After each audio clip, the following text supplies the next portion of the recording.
We gather this afternoon to remember one beloved to us who has parted from our company. In these strange times, we are not able to meet as we had planned this past spring in Community Hall. A few family members and close friends gathered in Peggy's backyard to remember her instead. Today, we will have a Zoom service to honor her that will include portions of that service. Peggy was fond of Eleanor Roosevelt, so I begin with a few of her words now. Do not stop thinking of life as an adventure. You have no security unless you can live bravely, excitedly, imaginatively, unless you can choose a challenge instead of a competence. The purpose of life, after all, is to live it, to taste experience to the utmost, to reach out eagerly and without fear for newer, richer experiences. You can never really live anyone else's life, not even your child's. The influence you exert is through your own life and what you've become yourself. In the long run, we shape our lives and we shape ourselves. The process never ends until we die. And the choices we make are ultimately our own responsibility.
I've known Peggy since I arrived to serve as the Albany UU minister in the fall of 1999.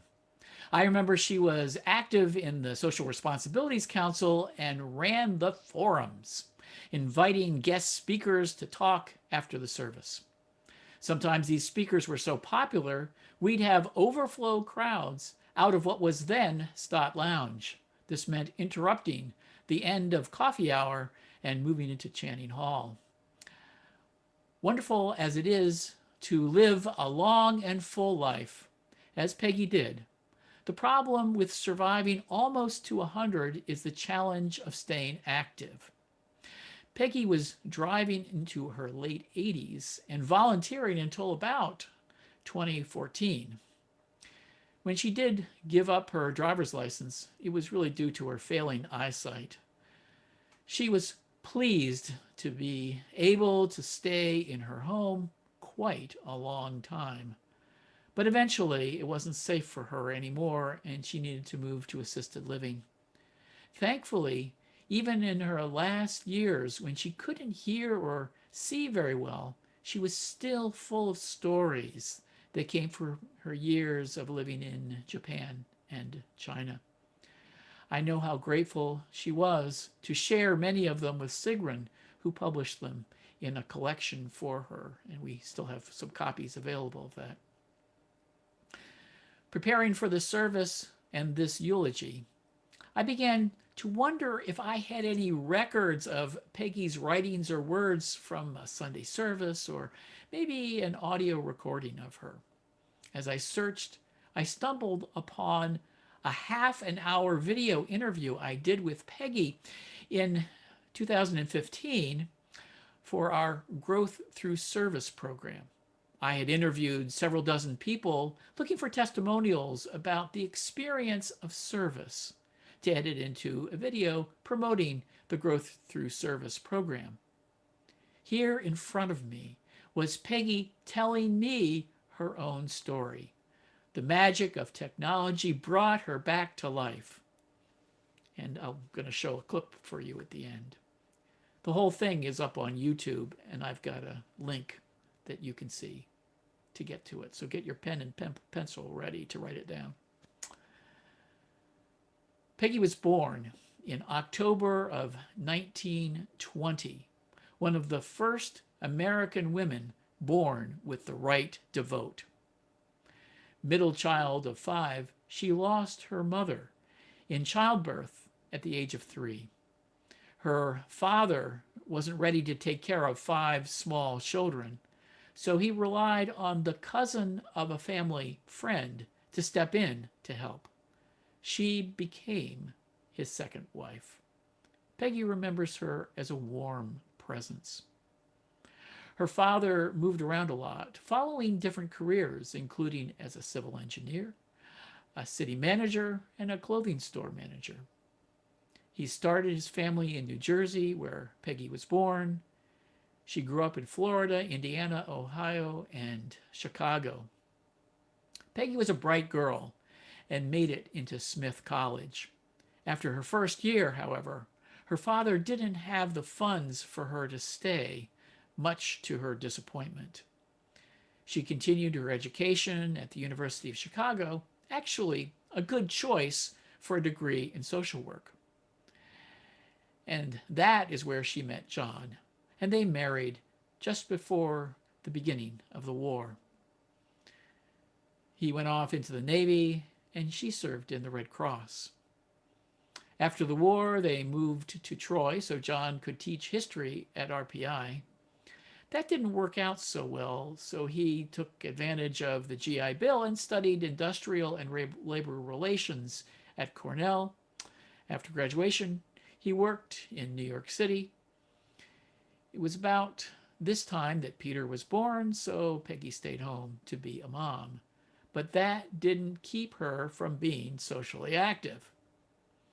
Her first volunteer job was working with the League of Women Voters. At the time, people had to keep re-registering to vote for each election. The voter suppression, I suppose, of the day. The League advocated and won the right for New Yorkers to have permanent personal voter registration. The family came back to Albany so her husband could work for SUNY Central Administration.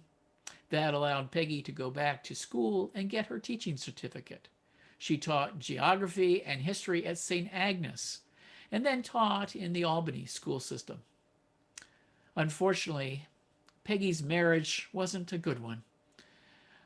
I'm sure it was not helped by the changing expectations of relationships in the 60s and the 70s, and John was also a heavy drinker.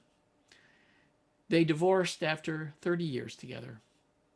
And once daughter Sarah was out of the house, Peggy was unencumbered and ready for adventure.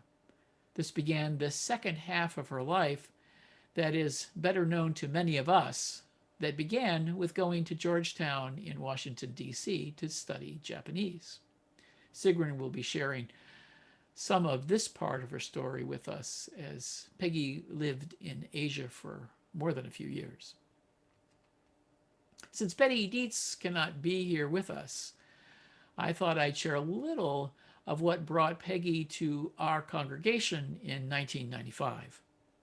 Encouraged by the Unitarian Universalist Association, Albany UU developed a relationship with a small Unitarian church in Transylvania, with a small Hungarian-speaking region. That congregation is in a small Hungarian-speaking region of Romania.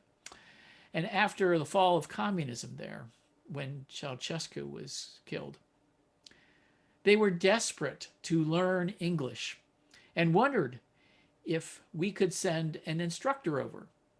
Betty asked Peggy if she knew any English as a second language teachers in training at UAlbany who might be interested. Peggy said most of them would be graduating and looking for jobs. After a time of silence, Peggy said, "But I might be interested." And in a few months, she was on a plane to stay with the Circovalva minister and his family and teach. She counted this adventure to help these formerly oppressed people get back on their feet as one of the high points of her life. And she did that at the age of 74. She had her 75th birthday there. The involvement in our partner church program connected Peggy with Albany UU and Unitarian Universalism. She liked what she found in our congregation and became a member. She continued to be active into her 90s, volunteering at Sheridan Preparatory Academy as a tutor for children struggling to learn English. She delighted in offering her assistance to these students and their enthusiastic response to her. She was sad to give that up as her eyesight diminished. So many stories, and Peggy loved to tell them. That comes through so clearly in the video recording that I made of our conversation in 2015. What I cherish in my memory of Peggy is her curiosity, her spirit of adventure, and her deep appreciation of people. In that conversation, Peggy spoke glowingly of her experience in a personal growth and development program in our congregation called Wellspring. She wasn't set in her ways or opinions in her 90s, opening herself to this year-long program. She was deeply moved by it in a way that transformed her spirit. She joked that one of the old-time humanists in our congregation remarked to her that she had gone round the bend into the spiritual. Whatever change happened to her, it enriched her experience of being alive and helped her keep making meaning as her life drew to a close. Peggy lived long enough to use up her body and her faculties. It was her time, maybe past her time, as she was ready to go at least a few years before she died. For the completion of her journey through life, let us be grateful. May she continue to inspire us with her courage to live life fully and to fully give of herself in the process. I end my remarks there, and what we'll do now is you'll get to see the sharing that happened in the backyard. This is the URL. If you want to see the video, it's the tinyurl.com. This is the only critical part you have to remember, which is Peggy-Slocum-GTS. And those capitals matter, so Peggy Slocum GTS. And now you'll get to see what happened in the backyard. So I often think about the different phases of my mother's life. There was her peripatetic childhood, losing her mother at the age of 3, and then the social and intellectual growth of her college years. Then marriage and building a family. After 30 years of that, she was forced to start a new life. A new life, is the Peggy Slocum everyone here knows. A few Weisses know more, but that's the woman who threw open her mind and spirit to the wide world.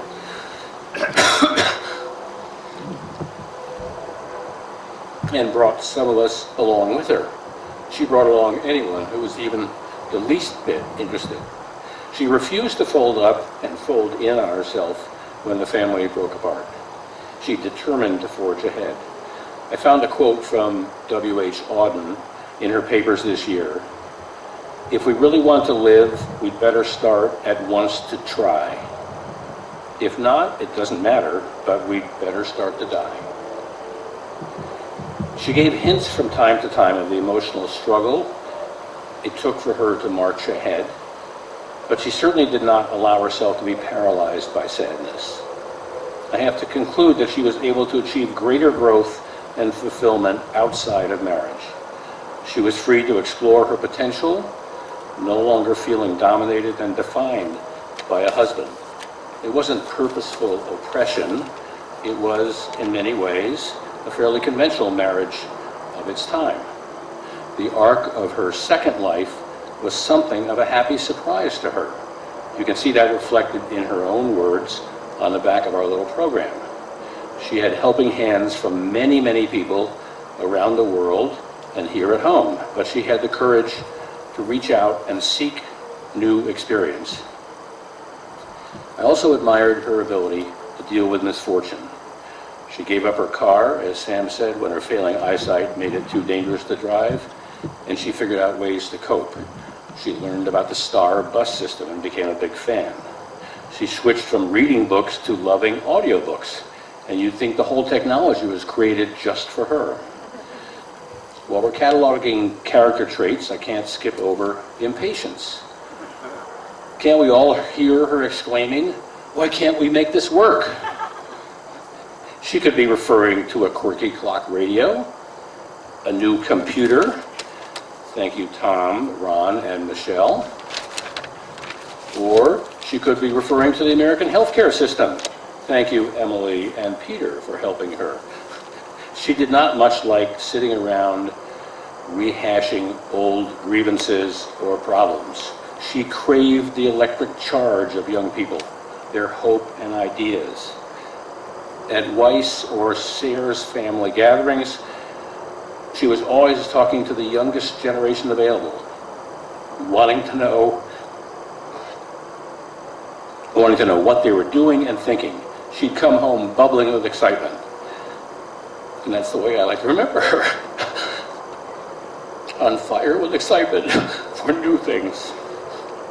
Sorry about that. Thank you very much. Emily? Oh, thanks. Oh. Hi. Thanks, Dad. So I'm Emily Slocum. My sister Molly and I, I'm Emily Slocum, and my sister Molly and I put together a few words that we wanted to share, some thoughts about our grandmother. And I'm sorry that they're on my phone. So, our grandmother certainly lived a less than ordinary life. So of course, she was not grandma or nana or granny to us. She was Oba-san from when I visited her in Japan as a toddler. This we later shortened to Ba-san. Sometimes people called her Bas. So she was very well known to a lot of you. But to Molly and me, when we were little, she was very much a special guest star. When we were very little, we talked into a tape recorder to send her greetings at the holidays, and we exchanged recordings from China and Japan. But we don't really remember a whole lot about that. We do have many other memories. I remember doing Jane Fonda workouts with her when she first returned from Asia. We remember stories about her taking meals to her students in Tiananmen Square. We remember tales of outhouses in Romania and many other travel adventures. We remember that she was always ready to crack open an atlas and share stories and dreams with others, even folks she'd only just met. Basan was certainly always ready to explore. And her energy and curiosity, Molly especially feels, has inspired her on her own life path. Basan's philosophy of openness, as Sam and Dad both mentioned, led to encounters with many types of people and an ability to treasure them and simple moments in life. The blooming of an amaryllis, a bagel with capers and cream cheese, and lots of other kinds of foods. And just hanging out with her great-grandkids, Stella and Lucas, while they goofed around. This enthusiasm and determination with which she approached her extraordinary life has certainly enriched Molly's and mine. And we miss her. Thanks. I am Sigrun Newell. Sounds like you can hear my voice all right? Yes. I'm one of the members of the First Unitarian Universalist Society of Albany. And about 3 years ago, as I was visiting Peggy, she said that one thing she regretted was in not being able to see or use her fingers to touch. She had memoirs of Japan, her time to Japan, that she didn't have time or ability anymore to copy or to make into a book. So I said, I can help you with that. And for my own selfish reason, it was a reason for her to tell me stories, and a reason for me to make the time out of my life to go visit her at her house and hear those stories. So for the last couple of years, now and again, I would go to her house, and she'd tell me some stories, and I'd sit there and type them all away, and then I would send her the copy, which Charles would read to her, and she would tell me, I don't mean Charles, I mean Peter, looking at you both here. Peter would read to her and tell me what she was unhappy with, and I would revise that. And so we now have, just before she passed on, we were able to tell her that the book had gone to the printer. It wasn't printed in time for her to see it, but it is here now. Mary Applegate will tell you more. She helped find the artist who did the cover and designed the cover work, which is most wonderful. And we got the work that the story she told us in paper. I thought I would, just to give you a flavor of it, the sense of Peggy's sense about Japan, I would read you just a couple of short pieces. And these are both having to do with her sense of being in a train. This first one, she was talking about the challenge of learning Japanese when she first got there. She had gone to Georgetown for, I think, just the summer to study Japanese, but then you get there and you have to really use it. I should take this down, I'm sorry. So shortly after she got there, she said, once I was traveling with my sister, who was visiting. We were on a train waiting to return to my home. There was an announcement for a delay. I heard the conductor say what I thought was gomi, which means trash on the track ahead. Later, I told my professor about the event. He burst into laughter. What the conductor really had said was "Gome waka," an expression of apology. We are sorry for the inconvenience. Later, when my sister was going back to the States, her plane was delayed. She wrote me,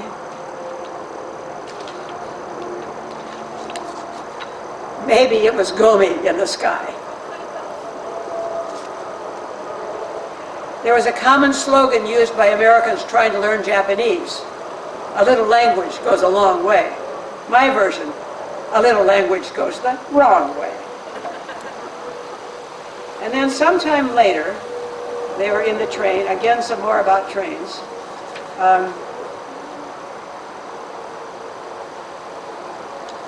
One of the things that she marveled about the whole time Peggy was in Japan was that they had this whole way of living, which was all theirs, which didn't come from us.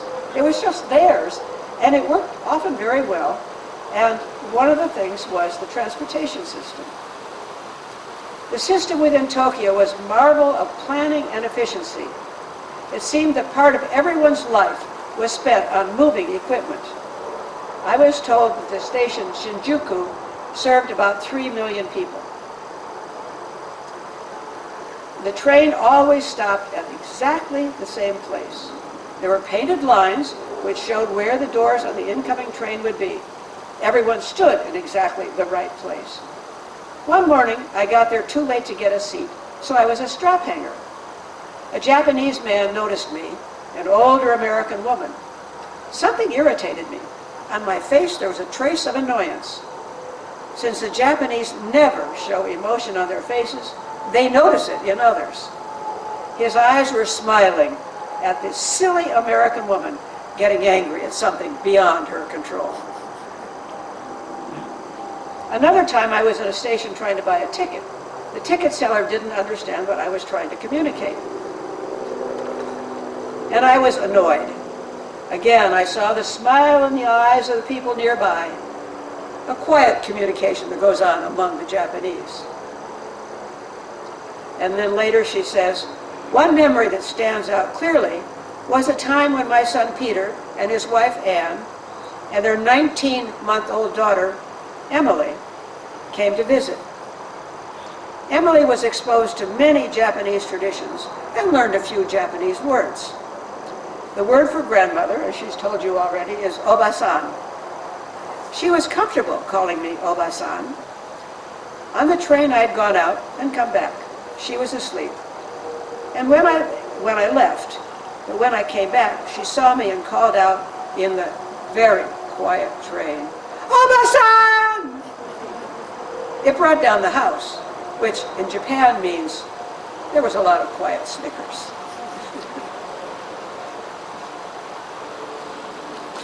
And then one little bit. Her closing reflection, a piece of this. Japan was my first other country, the first time I had ever lived outside the United States. I had to adapt to a new country. It was unlike anything I had ever known. Particularly in Takamatsu, I got to know people on a personal level and understand their lives. I was fascinated by the way people organized life around them. I was in a state of wonder that things worked so well. And it all had nothing to do with America. It was all a Japanese invention. Beyond respect, I felt a real reverence for the people I got to know in Japan. So pick up a book on your way out. So good afternoon, everyone. I'm Mary Applegate. For the past 20 years, I've been one of Peggy Slocum's many friends at Albany UU. I met her 20 years ago, partly thanks to Peter. I was a newcomer at church, and she came up to me during coffee hour and introduced herself, never having met anybody else.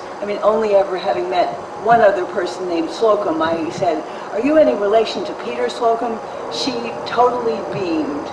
It was clear, I can still remember the smile on her face, how delighted she was to meet somebody who knew her son.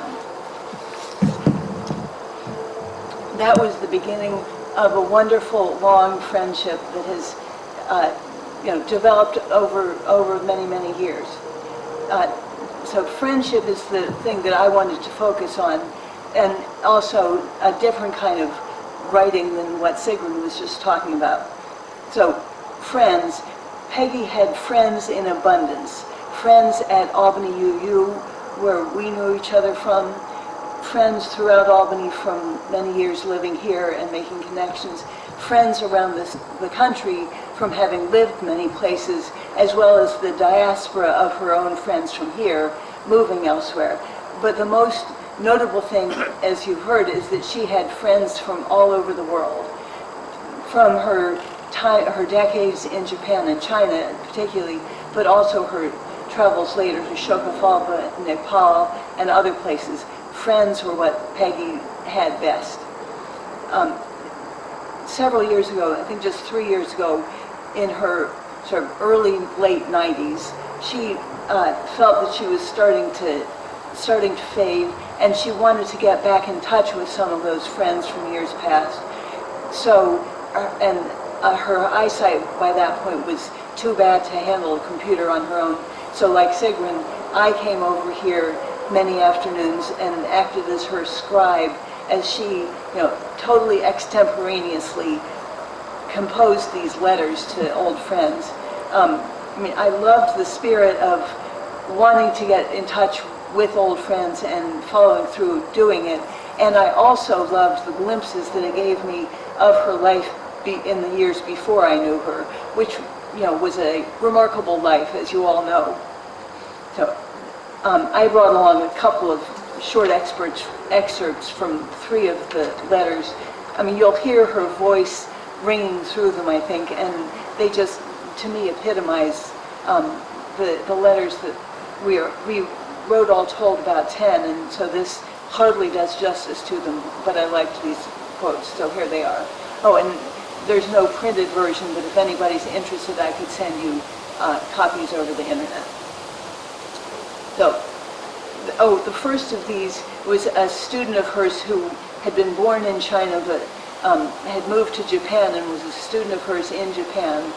She later moved to Australia after getting married and felt she needed a name that sounded less Chinese, and she adopted the name Peggy. So this is a letter to Peggy K, whose name Peggy S. couldn't even remember her last name, but the other Peggy. So, and all of these letters started with the same paragraph, so we wouldn't have to keep inventing them over and over again.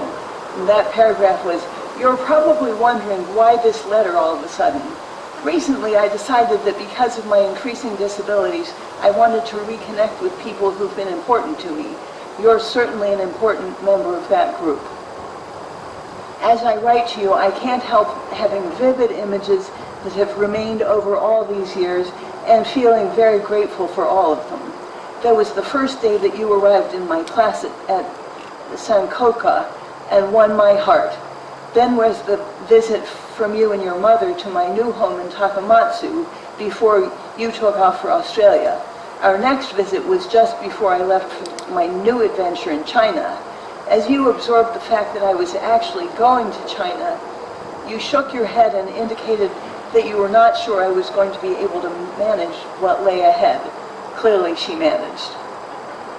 So the next letter is from a pair of Nepalese friends who came to Albany and were part of our congregation for a year or two, yes? And she became close friends with them and later visited them in Nepal at the age of 90. Remember this, it was at the age of 90. So, "Dear Jasmine and Manish, I shall ever be grateful to you two for the 2010 trip to Nepal with all its still vivid and ever-present memories. One great memory is of the ride Manish gave me on the back of his motorcycle as we went zooming around Kathmandu and its fabulous temples and ancient buildings. Then there was the strike when all the motor transportation was canceled and the only way to get to and from Jasmine's grandmother's family party was to walk the entire 3 miles. Again, she made it." Then the third letter is to a friend from Harbin in China named Shoji. So, "Dear Shoji, as I think of the times in China that you and I shared, there are still very vivid images." All of her memories were clearly very vivid in all of these letters. So, "As I think of the times in China that you and I shared, there are still very vivid images of the doings in Harbin. I remember especially those hilarious sessions when you filled Debbie and me in on the latest movie that came your way. But one of the most endearing memories I have is of the small goodbye party that you and the kitchen boys arranged for me. Toward the end of the lunch, it was clear that it was time for me to express my thanks. As I talked, the feelings that I truly felt towards these very special young men took over, and before I realized it, a few tears appeared and rolled down my cheeks. I was stunned, but not you. when you saw this, you said in English, "Oh, good." From your point of view, that proved that the party was a success. So, thank you all. Peter Sayers, the baby brother of her daughter-in-law. I know you're going to be shocked to hear this, but on occasion when Peggy came to Keene, voices would get raised, and we would sit around the table, and sometimes some ethanol would flow, a little vino, and we would get a little loud. And probably folks from Burlington I see are here that they probably could hear us over there on the other side of the lake from Keene. On one occasion, I was a young primary care doc. When you're young, you know it. You know what your stuff is. You know it all, basically. And foolish enough that I decided to argue with Peg about the benefits and lack thereof of a single-payer healthcare system. And Peggy was singing the praises of Medicare, and I was singing the praises of free market capitalistic healthcare. And having been 30 years in primary care, I can assure you, Peggy was right. And I was dead wrong. And so thankfully, it took me a while to learn, but I got there. Probably a few more chats with Peg and a few more glasses of vino. And some of my fondest memories were Thanksgiving, Peg, Theodora Boscovitz, both mid-90s, holding forth. Oh my God, could they argue and discuss anything? And the rest of us would just sort of watch it go. So those are my fond memories of Peg. And yes, you were right, Peg. Let's go, single pair.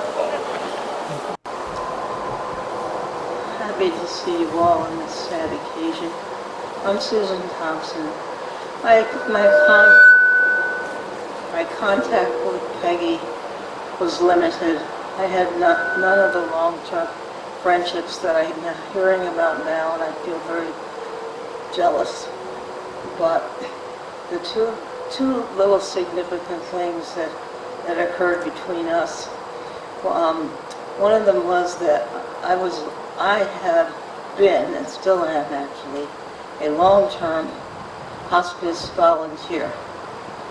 And Peggy was very impressed about that. She thought that was wonderful. And so she decided to try it herself. But she didn't last.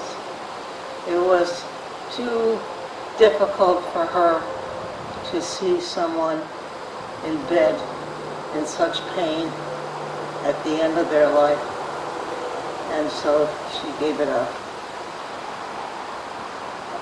And I always have thought of that very, very dearly about Peggy. And the other little connection was not long actually before she moved to the assisted living. She was living in this house, and I don't even remember who started, whether I invited her or she invited herself, but she started coming with me in the early morning, 5:30, 6 o'clock, when the JCC would open, and she was going with me. And the most remarkable thing was the fan club that she built there. The staff was totally blown away by this woman, given her age and all she was trying to do there. So that was another mark of how remarkable a woman she was. I'm so glad to have known her. Thank you. Thank you.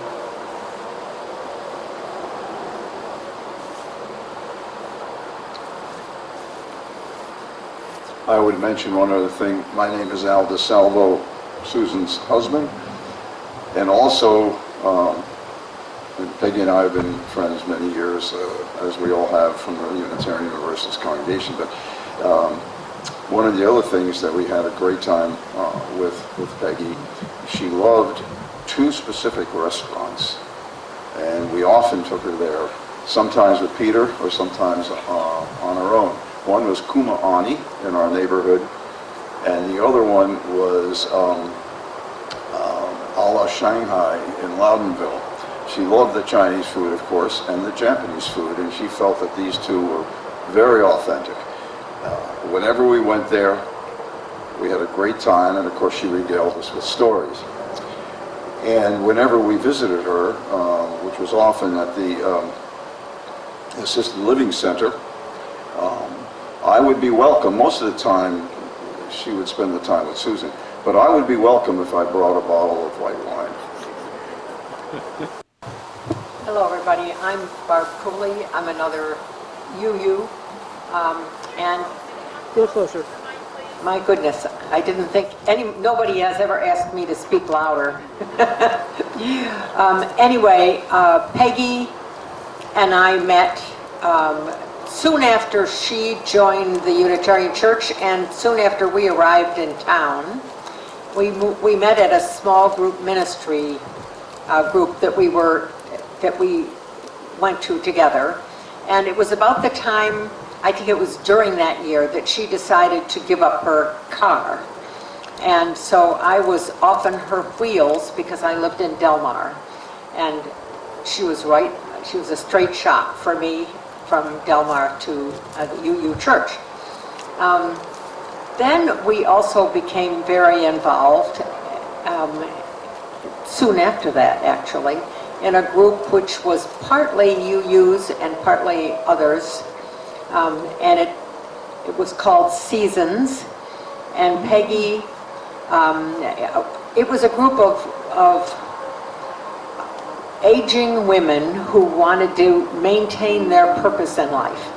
Now, if there was anyone who could inspire such a group, Peggy was that person. Which leads me to something that others have alluded to but haven't mentioned strongly, and so I'm going to talk about her enthusiasm. It seems to me we could be talking about the smallest little thing, and she would be so excited about it that it was infectious. It was extremely infectious.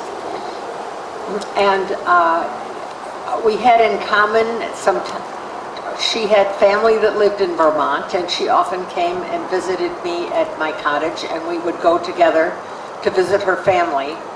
And we also occasionally had in Vermont, from the Unitarian Church, what we called Women's Retreat. And it was 8 or 10 women that hung out at my cottage and did wonderful things over the weekend. And on this particular time, it must have been a very balmy late afternoon, and several of us had decided to go for a swim before supper.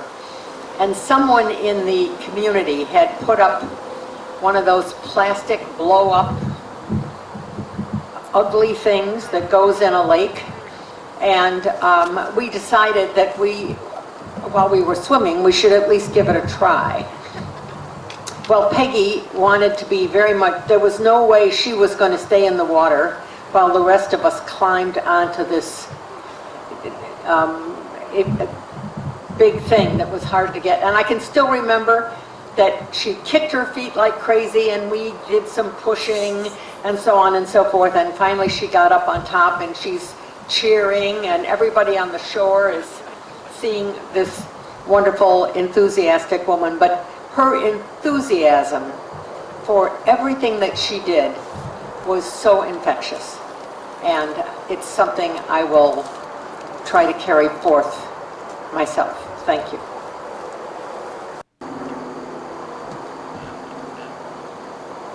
Hello? Hi. So my name is Beth Ruland, and I'm part of the Weiss family, and they're part of the Ruland family. And Robin and I were visiting with Peggy, as she left life as we know it.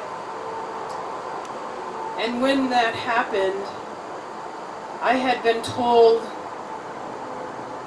by a couple of different people that when someone leaves, it's important to open the window so that their spirit can pass out of the building and wander to wherever they please. So there was a crotchety old window behind me that I was trying to open without making a big scene. And the woman, I can't remember her name, who worked there, Emily, who was very dear, noticed me doing that and came and just went and opened the window, and my heart just was so happy that that window was open so that Peggy could go where she needed to.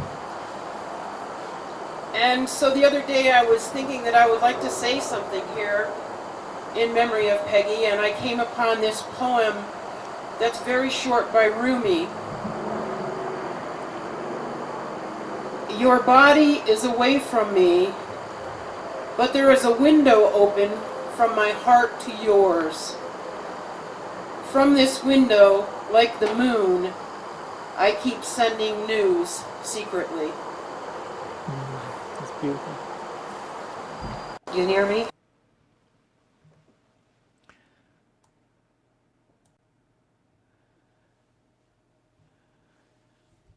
Okay. I want to pause right there to allow for some sharing. And to do that, I have to remove my spotlight. And what I'm going to do is allow people to unmute now. And if you have something to share, if you'd like to share some words, to give you that opportunity. So whoever would like to unmute and speak, please do so. Sam, can you hear me? Yes. Hi, Phil. Hello. So my name is Phil, as you all know, and I'm a pastoral care associate. And these memorial services remind me. Where's the small hometown church? What's going on here? Remind me. Keep going. Keep speaking. Remind me that my time will come soon. My time will come eventually. However, I like to believe that time is on my side. And from the way you all have sounded today, I'm imagining time's on your side as well. I met Peggy in the 90s, and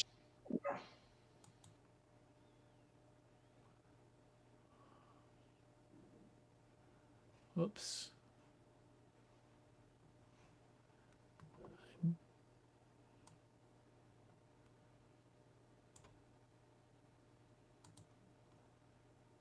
Oops, sorry about that. I think somehow Phil got muted.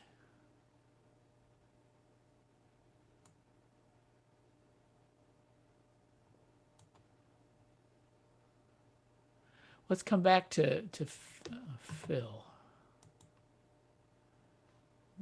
This is Julie. I could say something. Okay, would you like to speak for Julie? Julie Lameau. Can you hear me? Yes, we can hear Yes. you. I met Peggy. Well, I've known her for years, not as long as many people who spoke, but I think it was the first small group ministry many years ago.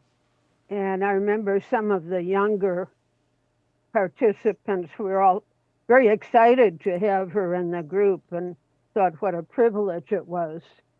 And as many people have said, she was really enthusiastic and fascinating and a joy to be around.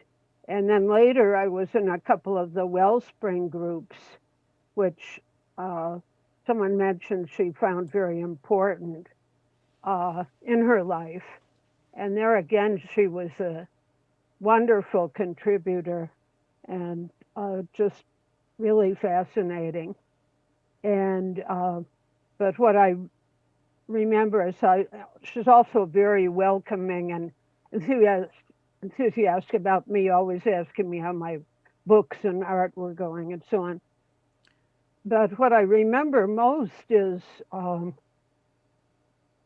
the last several years, I think starting in one of the Wellspring groups, uh, she really felt that she had lived long enough, and she was quite explicit about that.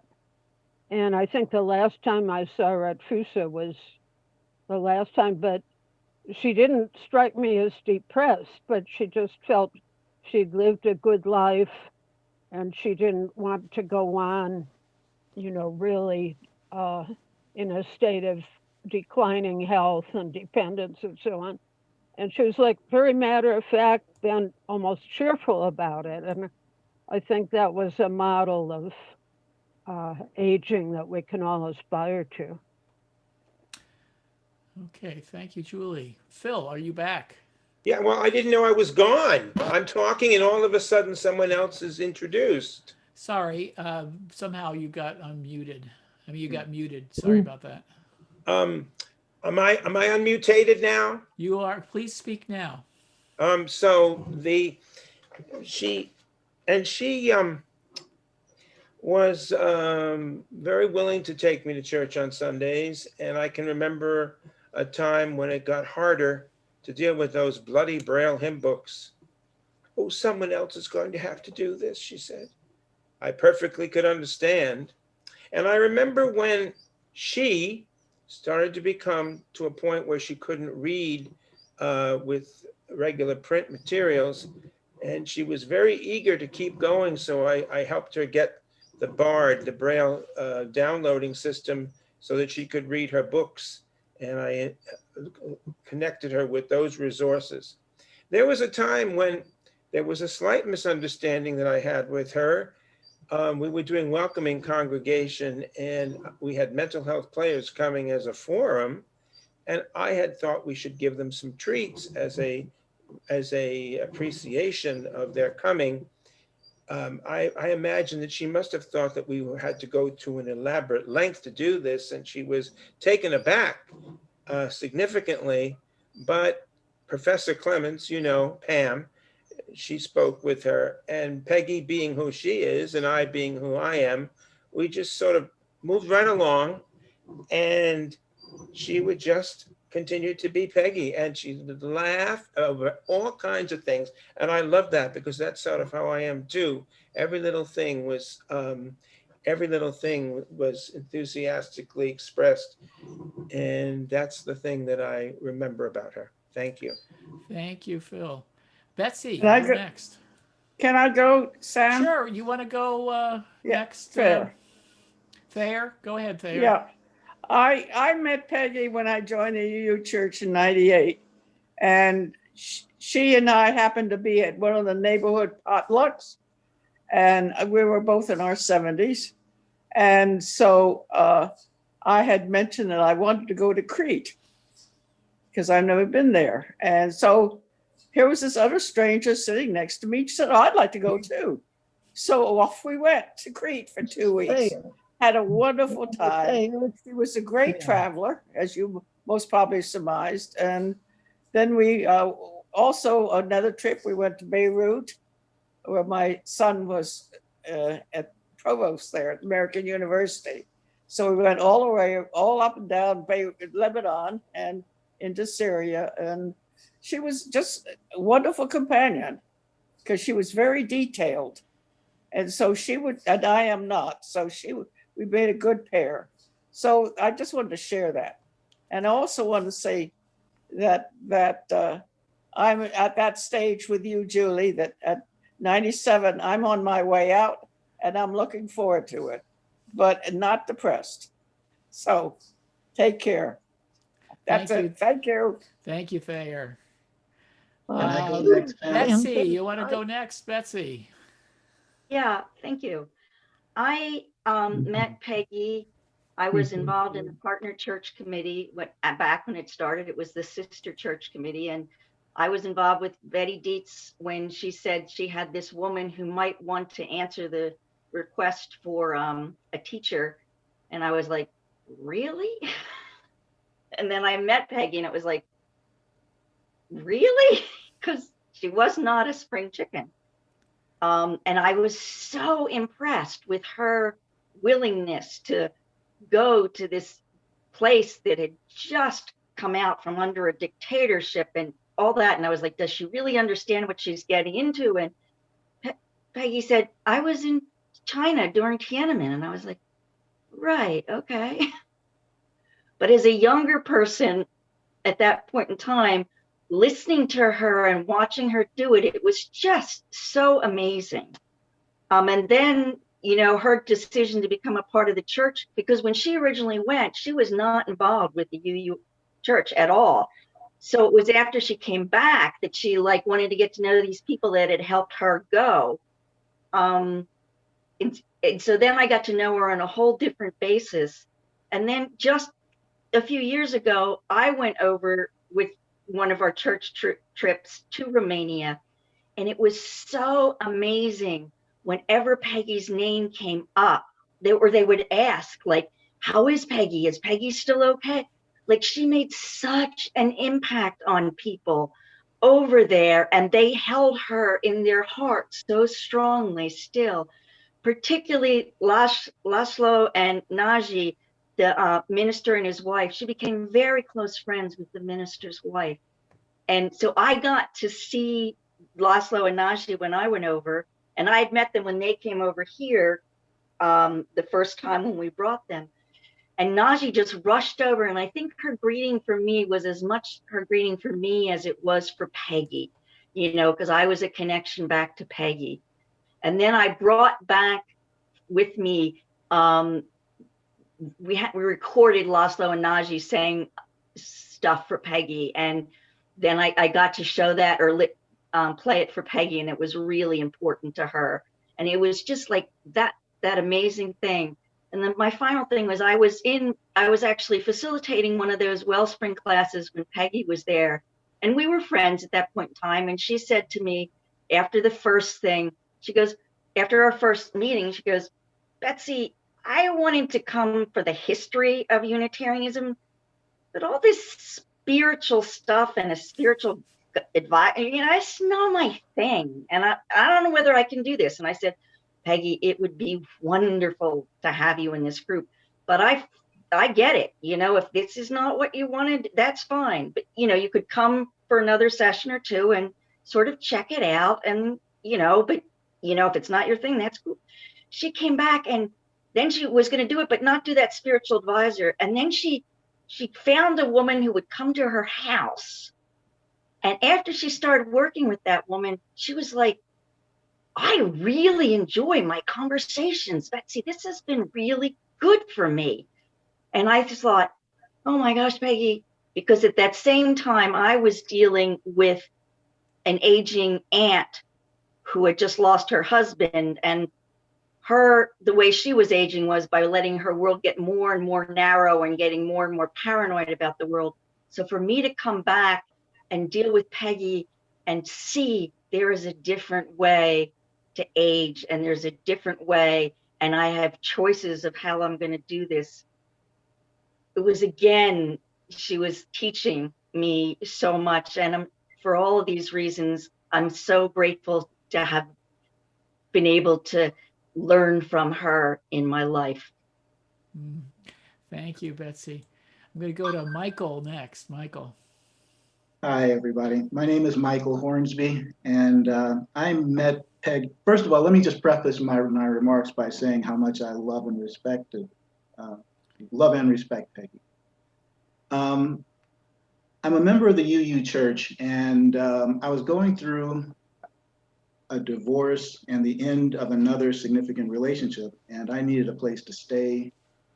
To make a long story short, Sam reached out to Peggy and asked her if she could help me out. Okay, and Peggy hesitated.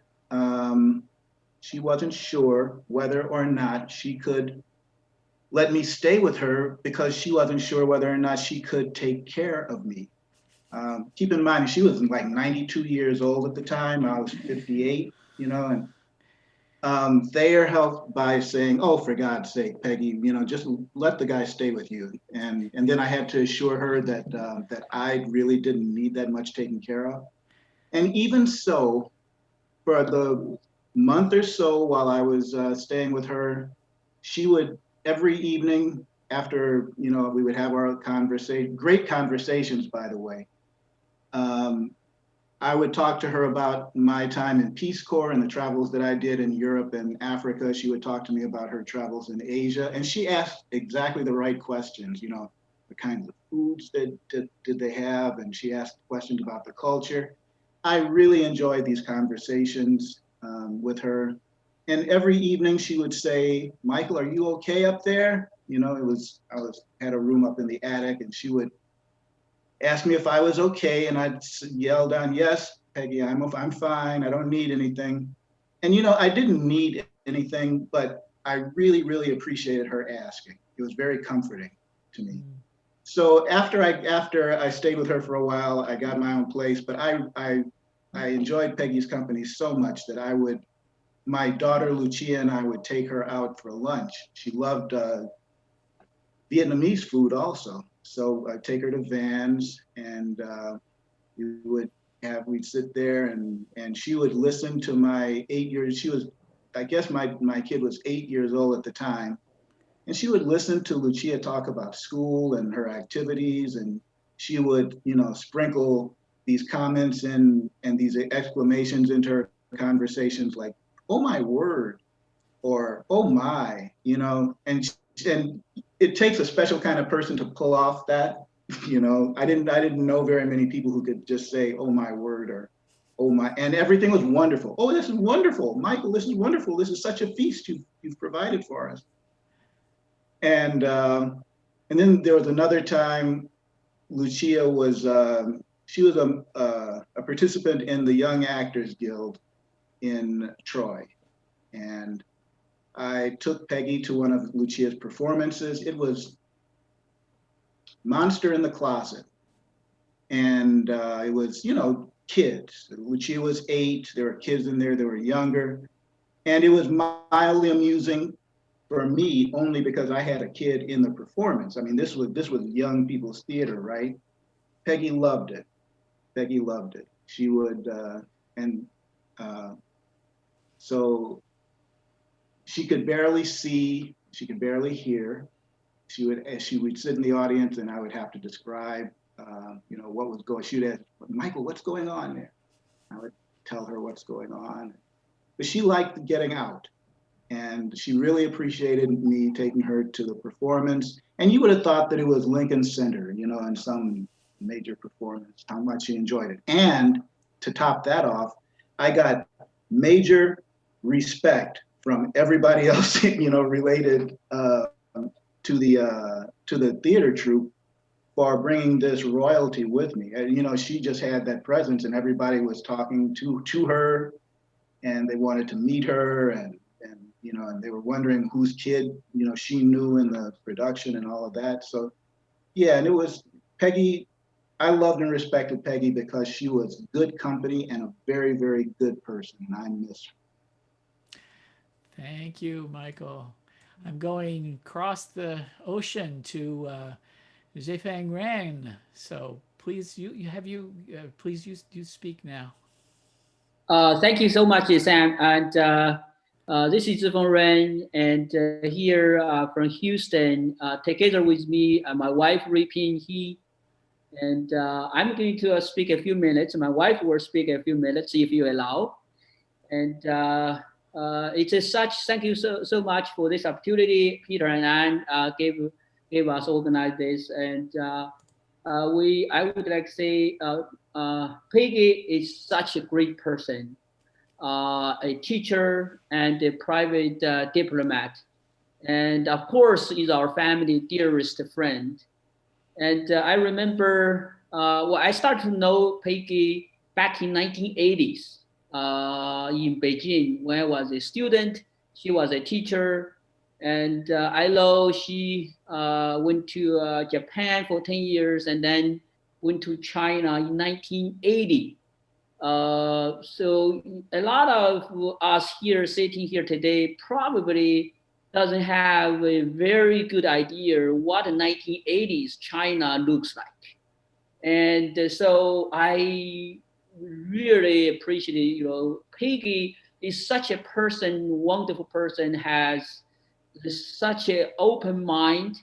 That's why she could go to China in 1980s when China just basically ended the Cultural Revolution at that time. And going to China for her, she taught Chinese, English, Chinese people English, and of course American at the same time. And then when she came back to US, of course, he also influenced a lot of people, American people, about Chinese, about China, about Chinese culture. Peggy went to China since 1980 and finished in 1990 for 10 years. Not really for making any money. Like nowadays, people going somewhere, you really want to make money. That's not her purpose. Her purpose was really educating people. So she, in that time, I can tell you the numbers, and then of course you will understand what do I mean by she was not interested in making money. In 1980s, a professor in China at that time makes about 60 to 80 Chinese yuan, which is about $20 per month, equivalently. So now you understand what I mean. She was not trying to make any money. Okay. Peggy worked so hard and then very diligently. Peggy is very energetic. So even in her late 80s, 90s, early 90s, and then she was telling me, I had to hurry up because I still have tons of things to do before I go. So we respect her so much. And I mean, she's very energetic. When Peggy walks, we have to run. And when Peggy runs, no one can catch her, that kind of energetic, which is unbelievable.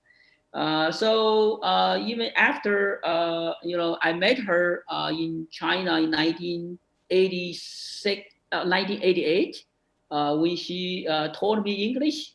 And then after that, I came to US with a tremendous help from her. Not only taught me English and taught me how to be a good person, to make impact to the society, and then also she influenced so much to our family. So Peggy, as you said earlier, is very adventurous. Is a big challenger. She likes not only, she basically likes everything. Anything you show, she says, so interesting, so wonderful. That's always her response. So we kept a very close relationship with Peggy over the last 30 plus years after I came to US in 1990. I moved around from Buffalo to Boston to Houston. And wherever we went every year, we had to visit each other at least twice a year, and talk and of course make phone calls many times. And then the way he influenced or made impact to Chinese, there are so many of them.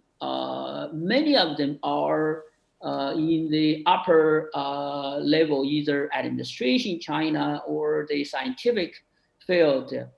They are endowed chair professors in China, or they are members of the Chinese Academy of Sciences. And of course, we have also quite a few here live in US, not just a few, probably hundreds of them live in US, Chinese who learned English from her. As I said, her impact is tremendous, And of course, there are too many things. If I keep continue to go into specifics, and I don't think we are going to have time to sleep tonight. Yeah, no, so we don't have time.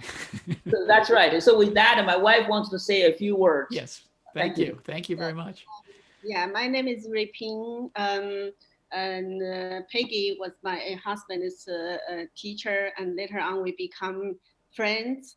So I just want to echo what Sam just said. Peggy really appreciates people a lot. I think her story can make a movie, and so inspiring. Everyone know Peggy loves food, and especially she loves Chinese food, and especially Chinese dumplings. So every time when we see each other, I just want to make sure she has dumplings to eat. And one time I remember when we kind of in a hurry, I didn't have time to make dumplings for her at that day. And in the refrigerator, there wasn't much food, like good ingredients. And so I just quickly made a bowl of noodle for her and myself. And she just loved it so much. And she looked at me and she said, "Why everything you touch becomes gold?" And I don't really think that literally that was true, but only shows how much she understands people and accept people and really appreciate people a lot. So Peggy really will be missed by us a lot. And also, I really know Peggy will live with us spiritually for a long time. And right on this screen, I saw a gesture of Peter, like touching his eyes like this. That's just this gesture I saw when I saw Peggy. So I know Peggy will live with us forever. Okay, thank you very much. And we are running late and running.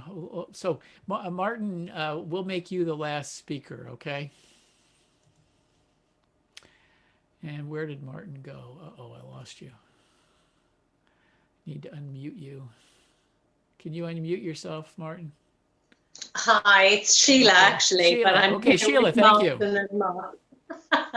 Hi, and we're here in Somerset in England. My journey with Peggy began in 1985 in northern China, and I'm getting emotional already. So a very long time. I spent time with Peggy in China in Harbin at the Harbin Institute of Technology. And I too was amazed by this older woman who was quite inspiring and intimidating and challenging in equal measure when I met her. I married into her family.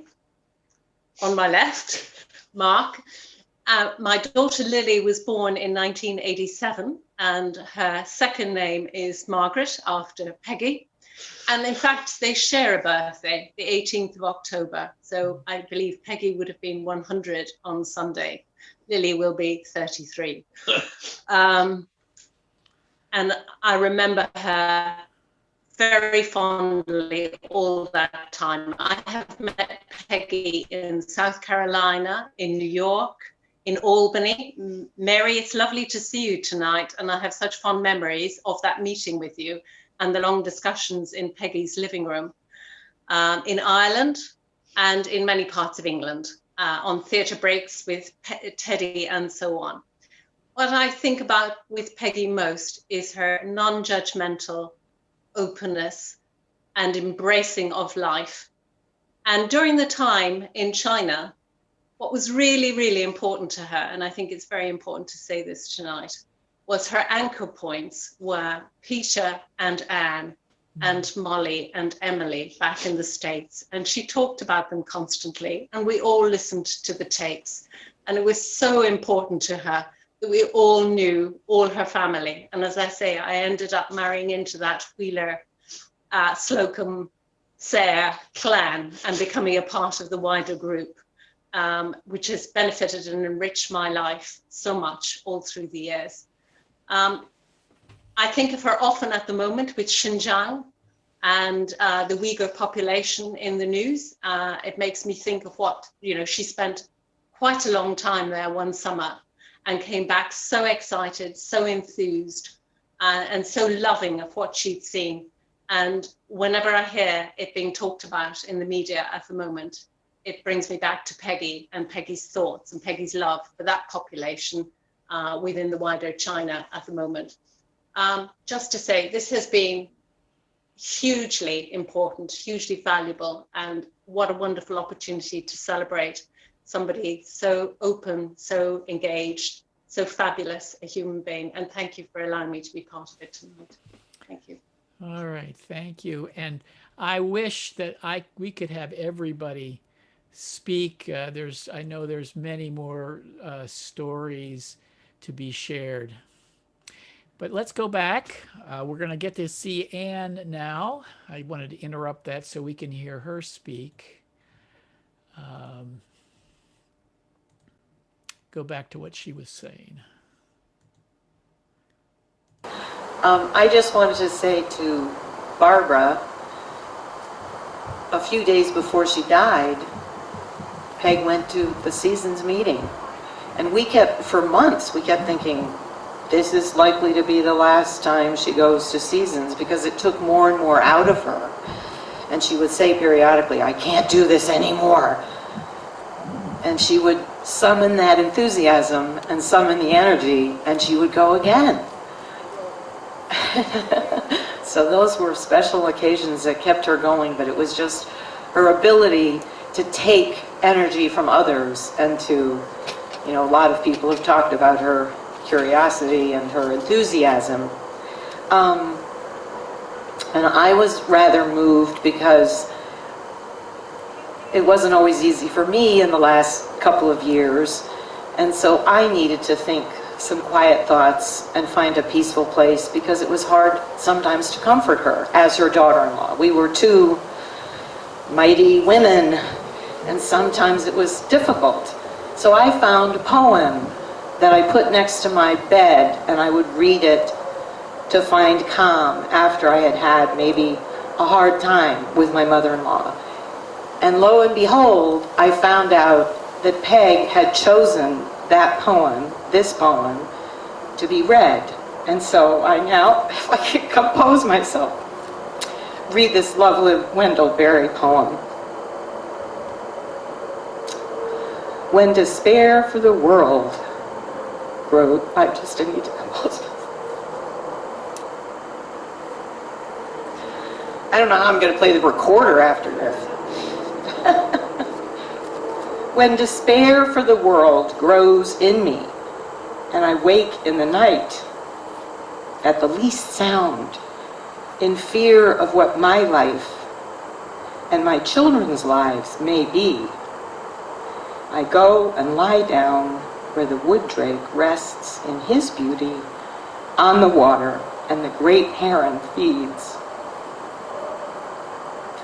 I come into the peace of wild things who do not tax their lives with forethought of grief.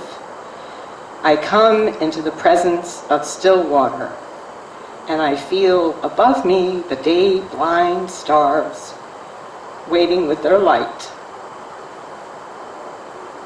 For a time I rest in the grace of the world and am free. Now Peg is free.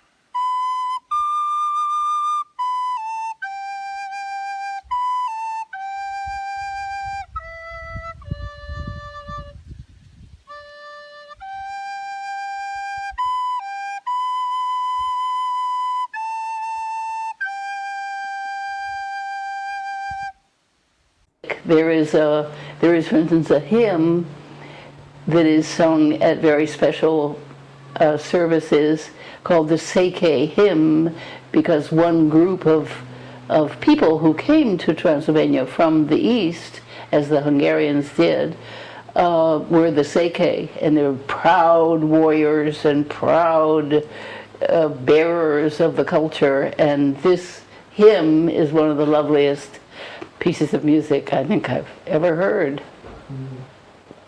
It was very moving when I would be at a service and they would, some event, and they would play that kind of thing. So I could go on forever, but the great thing about having an opportunity to volunteer in such a situation is the not only the chance that you're helping somebody do something he wants to do, but the rewards for yourself are just enormous. Not only the feeling of being happy that you can help somebody, but in the process you learn so much about the whole human experience. And later, when I did become a Unitarian and learn more about the meaning of Unitarianism and many of the principles that I realized that my having been there was wonderful training, wonderful sort of background for being able to understand a lot of the meaning behind Unitarianism. That's great. Lovely.